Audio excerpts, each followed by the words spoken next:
बहुत पुरानी बात है। मदन नाम का एक लड़का अपनी विधवा माँ के साथ गांव में रहता था। माँ और बेटे बहुत गरीब थे और उनके पास कमाई का कोई साधन नहीं था। फिर भी मदन दिन भर खेल कूद में ही समय बिता देता था। तंग आकर एक दिन उसकी माँ ने कहा, अब मैं तुझे बैठाकर नहीं खिला सकती। जा, कुछ पैसे कमा कर ला। अगले दिन ही मदन घर से निकल पड़ा। लेकिन वह गहरी सोच में डूबा था कि क्या करे, कैसे कमाए पैसे। तभी अचानक उसे डुगडुगी पिटने की आवाज़ सुनाई दी। सुनो सुनो सुनो, राजमहल में कवि सम्मेलन का आयोजन होने जा रहा है। जो भी सबसे अच्छी कविता सुनाएगा उसे 100 अशर्फियां इनाम के तौर पर मिलेगी। सुनो सुनो सुनो। यह सुनकर मदन चौकन्ना हो गया। 100 अशर्फियाँ, यह तो बना बनाया मौका था। यह सोचते हुए मदन राजमहल की ओर चल पड़ा।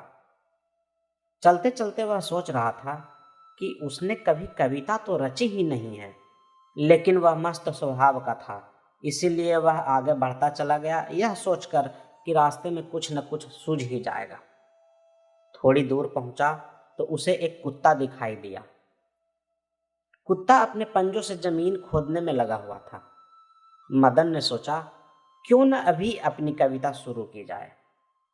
मदन कुत्ते को देखते हुए बोला, खुदुर खुदुर का खोदत है। यह पंक्ति उसे इतनी पसंद आई कि उसे दोहराते हुए चलता गया। खुदुर खुदुर का खोदत है, खुदुर खुदुर का खोदत है। अब वह एक तालाब के पास पहुंचा। वहां एक भैंस पानी पी रही थी। मदन बोल पड़ा, सुरुर सुरुर का पीबत है। और यह बोलते हुए मुस्कुराते हुए वह आगे बढ़ा।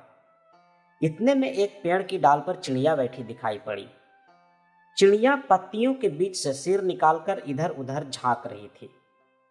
देखते ही मदन के मुंह से निकल पड़ा, ताक झांक का खोजत है। तीनों पंक्तियों को रटते वह चलता गया। खुदुर खुदुर का खोदत है, सुरुर सुरुर का पीबत है, ताक झांक का खोजत है। यह पंक्तियां रटते हुए उसे अपने आप एक और पंक्ति सूझ गई, हम जानत है का ढूंढत है। अब तो सचमुच उसके मन में लड्डू फूटने लगे। कितने आराम से वह कविता रचता चला जा रहा था।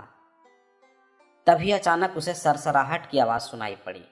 मदन ने चौंक कर देखा कि एक सांप रेंगता जा रहा था। तुरंत ही उसने आगे की पंक्तियां भी तैयार कर ली। सरक सरक कहाँ भागत है, जानत हो हम देखत हैं, हमसे ना बच सकत है।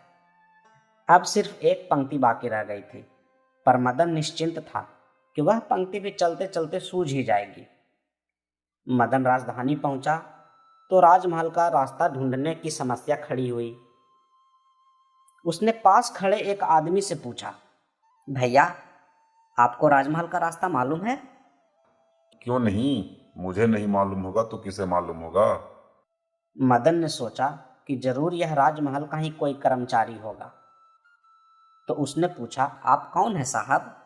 धन्नुसा भाई धन्नुसा। मदन के दिमाग में एकाएक बिजली कौन थी। धन्नुसा भाई धन्नुसा, क्या बढ़िया शब्द थे।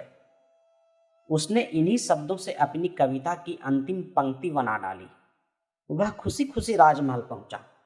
अंदर घुसने से पहले उसने अपनी कविता फिर से दोहराई कि कहीं भूल न जाए वह कविता। खुदुर खुदुर का खोदत है, सुरुर सुरुर का पीबत है, ताक झांक का खोजत है, हम जानत है का ढूंढत है, सरक सरक कहाँ भागत है, जानत हो हम देखत है, हमसे ना बच सकत है, धन्नुसा भाई धन्नुसा। राजमहल में कवि सम्मेलन शुरू हो चुका था। एक एक कर कवि अपनी कविता सुना रहे थे। अपनी बारी आने पर मदन ने भी अपनी कविता सुनाई।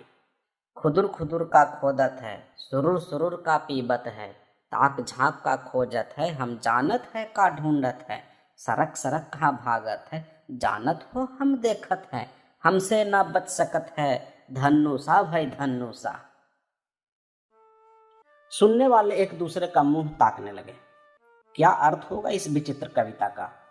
पर किसी ने भी यह नहीं दिखाया कि उसे कविता समझ में नहीं आई। राजा के सामने वे मूर्ख नहीं दिखना चाहते थे। उस रात राजा साहब को भी नींद नहीं आई, क्योंकि राजा साहब को भी वह कविता समझ में नहीं आई थी। छत पे खड़े होकर वे कविता दोहराने लगे। सोचा कि शायद इसी तरह इस पहेली को बूझ पाएं।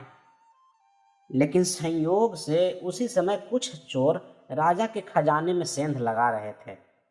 उनमें से एक चोर वही धन्नू सा था जिसने आज दिन में मदन को राजमहल का रास्ता बतलाया था। ऊंची आवाज में राजा साहब बोलते जा रहे थे, खुदुर खुदुर का खोदत है। चोरों ने सुना तो चौंक कर रुक गए। उन्हें लगा किसी ने उन्हें देख लिया है। डर के मारे चोरों का गला सूखने लगा। अपने साथ मिट्टी गीला करने के लिए कुछ पानी लाए थे। धन्नू शाह ने एक आध घूंट पानी निगला। तभी राजा साहब अगली लाइन बोल पड़े, सुरूर सुरूर का पीबत है। अब तो चोरों को काटो तो खून नहीं। सहमकर इधर उधर झांकने लगे कि कोई पकड़ने तो नहीं आ रहा है। राजा ने फिर अगली लाइन कहा, ताक झांक का खोजत है, हम जानत है का ढूंढत है। यह सुनकर चोरों ने सोचा कि किसी तरह जान बचाकर भागा जाए। वे दबे पांव बाहर सरकने लगे, पर राजा की आवाज आई, सरक सरक कहाँ भागत है, जानत हो हम देखत हैं, हमसे न बच सकत है, धन्नू सा भाई धन्नू सा। अब धन्नू शाह की तो सांस ही रुक गई। उसने सोचा अब कोई चारा नहीं, बस राजा साहब से दया की भीख मांग सकता हूँ। तो दौड़कर उसने राजा साहब के पैर पकड़ लिए और विनती करने लगा, क्षमा महाराज क्षमा, अब भूल कर भी ऐसा काम नहीं करूंगा। वैसे हमने कुछ लिया ही नहीं, आपका खजाना सही सलामत है महाराज, हमें क्षमा कर दीजिए। राजा साहब हक्के बक्के रह गए। उन्होंने तुरंत सिपाहियों को बुलाकर छानबीन करवाई तो पता चला कि उनका खजाना लूटते लूटते बचा था। अब मदन को बुलवाया गया जिसने यह कविता सुनाया था। राजा ने मदन को शाबाशी देकर कहा, यह सब तुम्हारी कविता का कमाल है जो आज मेरा खजाना लूटते लूटते बच गया। मदन को सोने चांदी से माला माल कर दिया गया। वह खुशी खुशी अपने गांव लौट आया। अब उसके पास अपने और अपनी माँ के रहने के लिए काफ़ी धन था।